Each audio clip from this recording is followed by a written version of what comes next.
Good evening and welcome to State of Business on Art Television. I am Tamiru Nimsa. Let's have a look at the headlines. Tourist arrivals for the year surpasses 1.4 million mark. Australia-backed solar plant dispatched at peak hours could cost around 50 rupees per unit. Subject Minister reveals. News in detail. Sri Lanka tourism has recorded the arrival of over 1.4 million tourists, bringing hopes of achieving the ambitious target of 1.55 million arrivals by the end of the year. This milestone marks the highest number of visitors to the country since 2019, when Sri Lanka welcomed 1.9 million arrivals.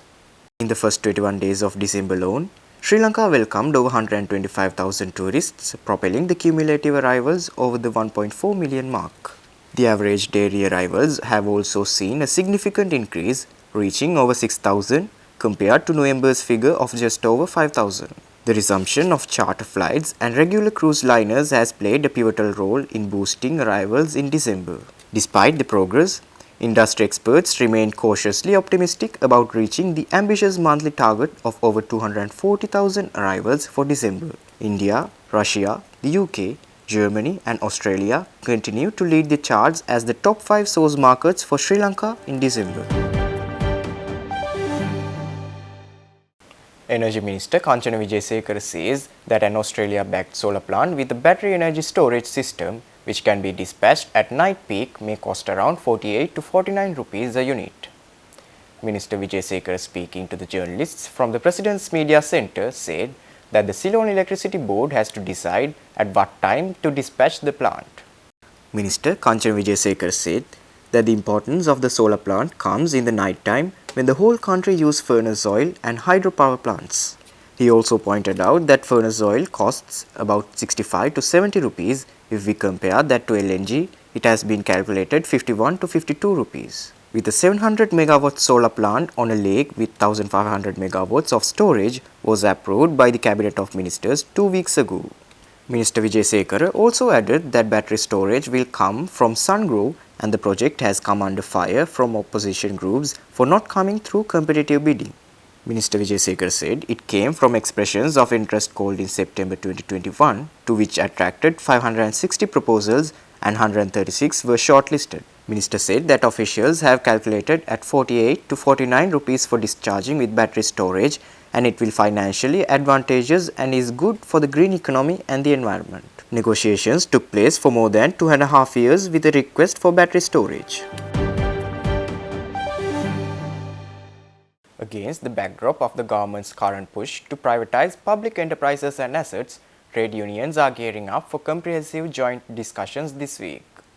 The impending privatization processes affecting key sectors such as electricity, banking, insurance, telecom and postal services have prompted trade unions to unite and address their shared concerns.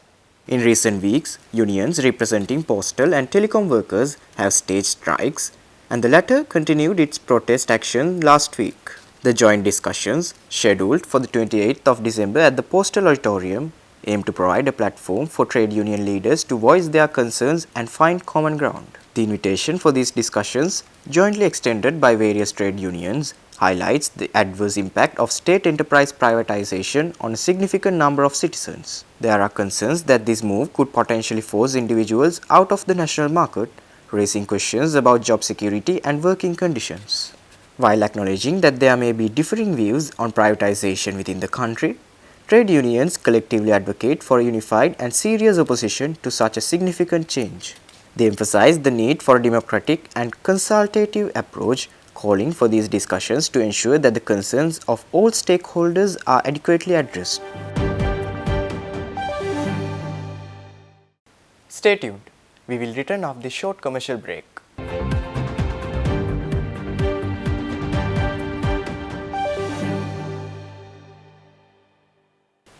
Welcome back after the break. The newly appointed High Commissioner of India to Sri Lanka, Santosh Jha, officially marked the commencement of his tenure in Sri Lanka. His Excellency Santosh Jha presented his credentials to President Ranil Wickremesinghe at a diplomatic ceremony held at the President's office recently. His Excellency Santosh Jha, in his most recent assignment prior to the Sri Lankan posting, served at the Embassy of India in Brussels from July 2020 until December 2023.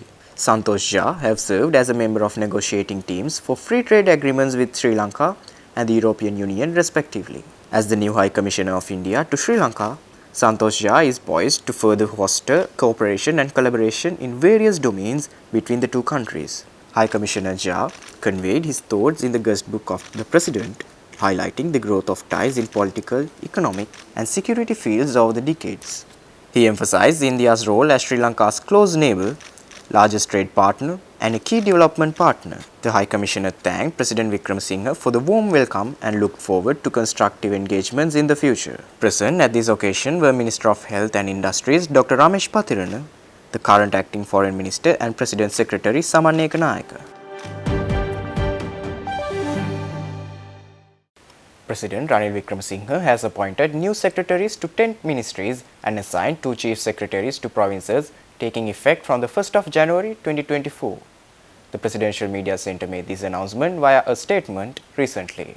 Accordingly, Vasantha Pereira has been named the Secretary of the Ministry of Education.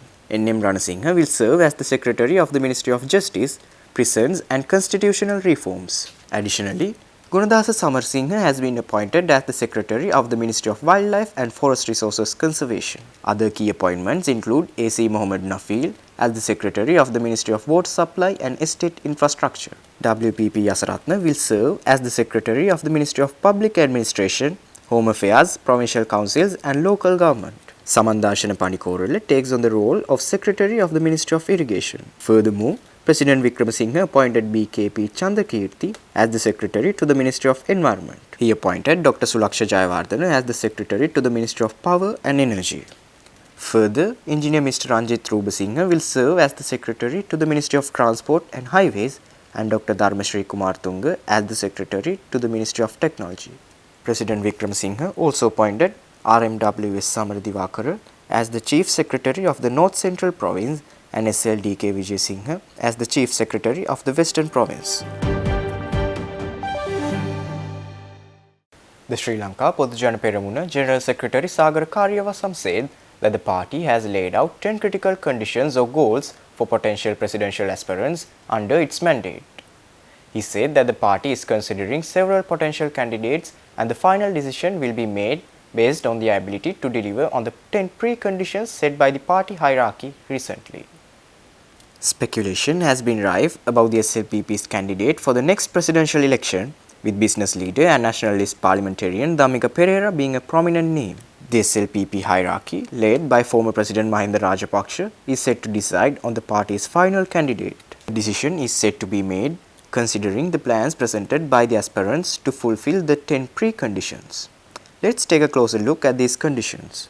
Candidates are expected to present a program focused on transforming agriculture into a smart and efficient sector. It is also expected by them to develop a program to eradicate poverty in rural and urban areas, emphasizing the growth of small and medium-scale businesses. Further, candidates should prepare and present a program to boost economic growth to 7% and expand the economy. Stay tuned for the stock update.